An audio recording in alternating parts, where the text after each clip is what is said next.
Hi, everybody. Mike Sokolowski.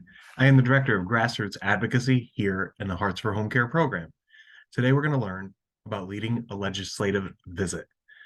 When done properly, a legislative visit can provide invaluable information to the legislator and give a clearer and better understanding to the legislator regarding your concerns. Now, we're going to get into the steps to executing a legislative visit. So, step one, you want to know who it is that you're going to organize your visit with. Organizing your visit isn't just with any legislator, it is with your direct constituent legislator.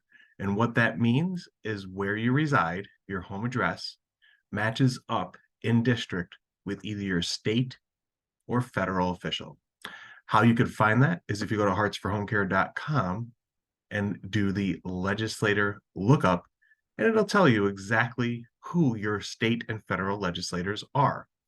You want to meet with a direct constituent legislator because you're the ones voting for them to be in office or voting for their opposition. So it is imperative that you meet with them because they're wanting to meet with you. They want to hear good, bad, or indifferent on what's going on in their district. So who best to meet with? Contact us. Reach out to me, Sokolowski at heartsforhomecare.com, or use advocacy at heartsforhomecare.com to reach out. What we'll do is either meet on a Zoom video like this or via phone, and we'll talk about who your state or federal officials are, who you're going to meet with, meaning if it is a concern that is regarding something federal like Medicare, home health, hospice, we would meet with your federal officials.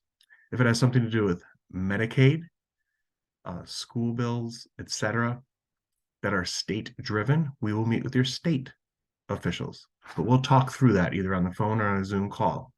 When we identify who it is of the multiple choices on a state or federal level, we'll look at committees they sit on, roles they had in previous lives, or relationships we already have or don't have with your direct constituent legislators. So after doing that, next step, setting up the meeting. So now that we have had a concrete choice to do this, you're going to meet either in district, which means in their office when they are not at the state capitol, they have one or more district offices residing in the area that they cover. If you happen to live close enough to a state capital, that is also an option for you to go to the Capitol to have that meeting. You can either call or email the legislator's office to organize the meeting. Let them know your name. Second, the most important we keep talking about, that you are a constituent of theirs. Then that you want to meet and why, what your ask is, what you plan to get out of the meeting. You want to let them know as much as possible in this introductory phone call or email so that they're better prepared and have all the answers ready for you when you do get to sit down with them face to face. Next, you'll hear back from them, if not immediately during the phone call, what dates work best. So have a few dates in mind going into this that work best for you so you don't have to go back and forth. After you have a concrete date in mind and time, follow back up with us. Reach out, let us know I have the date and time, and then I or someone on the Hearts for Home Care team would meet with you and prep you so you are prepared to talk about what our the points are regarding home care with that legislator, and make sure they understand why you're there and why it would be best to support our ask. So when you get to the meeting itself, after we go over and review the talking points and any fact sheets we have to collaborate, start the meeting by introducing yourself, where you reside, why you're there, what the purpose is.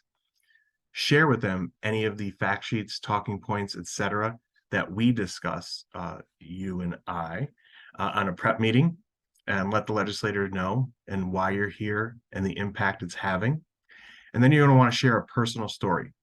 The legislators are going to meet with multiple people in that office that day. that are going to leave behind fact sheets, folders, etc., on what their asks are. What separates you on this home care visit is you are providing the fact sheets, but also a supplemental personal story. Why you are there. Who is it that you're advocating for or on behalf of? At the end of said conversation, when the meeting is over, you're going to ask the legislator, and this is the tough part, do you support X, Y, and Z, whatever it is your ask is of that legislator, and pause. If you have to put your tongue behind your teeth, that's my trick usually, to just wait and let them speak first. Don't worry if the answer is no. If the answer is yes, that's great. If the answer is no, politely ask, what could I do in follow-up to get you to a yes? They'll let you know what it is that they either have opposition to in your ask, or what they need more clear points about to put it over the top for them. So thank them for taking the time to meet with you. When you leave, when you get home, when you have an opportunity later that day or the next day, reach back out to us. Let us know how the meeting went.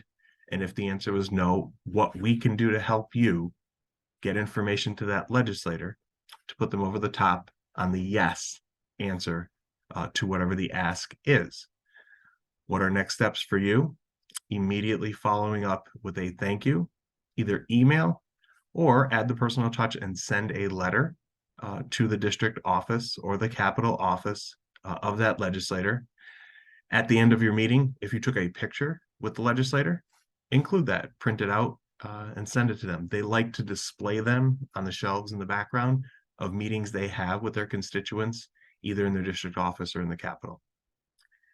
Follow up with their office again with the answers that we discuss that they are looking for to get to the yes. Follow up with a thank you. And then next steps after that is either welcome them to, if you are a caregiver, into the home and allow them to see what actual care looks like in the home care community, a home visit. If you're an advocate working in a home care office, the next step for you could be welcoming a legislator into your office and to meet with other colleagues of yours, different home care disciplines that are in the same geography as you, field employees to come in and talk to that legislator as well. The opportunities are endless in your follow-up. You want to communicate with them multiple times throughout the year, like this legislative visit. And then as it continues, you can broaden and start working with other legislators once you form that strong relationship. A very big key to any conversations you have with the legislator, if they ask you a question that you do not know the answer to, say, I don't know. It does not make you look foolish. What it does is it gives you the opportunity to not answer incorrectly or with a fib. It does give you the opportunity to get that answer and get back to the legislator with the correct answer. That starts to build the credibility with that legislator. So always remember that tip. Any questions you may have regarding leading a legislative visit, please reach out at any time to Hearts for Home Care. We'd love to discuss anything with you. Advocacy@heartsforhomecare.com is the best way to get in touch with us. You could always visit us at heartsforhomecare.com, our website, and contact us through there.